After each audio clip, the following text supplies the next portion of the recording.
Qoyma tənha məni, sənsiz qalaram yarımçıq. Ayrılıb getsən əgər, gör necə qəlbim alışar. Sən olmasan məhv olaram, bir külək alıb aparar. Sən mənim qolum qanadım, ürəyimdə əziz adamım. Qolum qanadım, canım nəfəsim, sənlə döyünür ürəyimin səsi. Bu dünya sənlə gözəldir, inan. Sənsiz hər gün sanki məzar qaranlığa.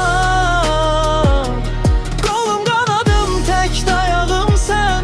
Sənsiz mən kiməm, özümə bənzəməm. Qəlbimdə yerinən, dərinən özəl. Heç vaxt getmə, qal yanımda, əbədi gəl. Sən mənim dərinliyimdə, qəlbimin gözəl yerində.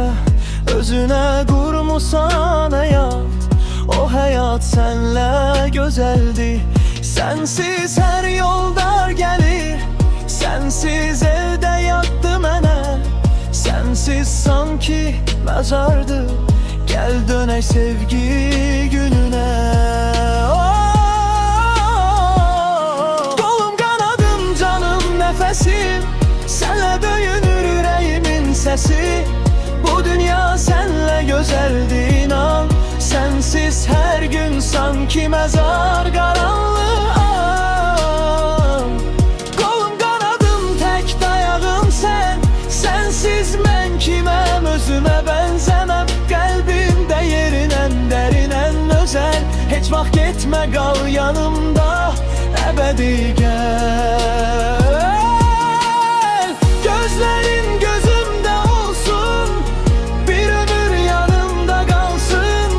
Bərabər yaşayaq sevgilə, hər səhər adınla açılsın.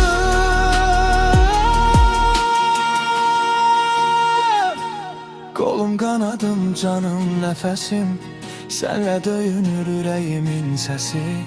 Bu dünya sənlə gözəldir, inan. Sənsiz hər gün sanki məzar qaranlığa. Qolum qanadım, tək dayağım sən. Sənsiz mən kiməm, özümə bənzəməm. Qəlbimdə yerinən, dərinən özəl. Heç vaxt getmə, qal yanımda, əbədi.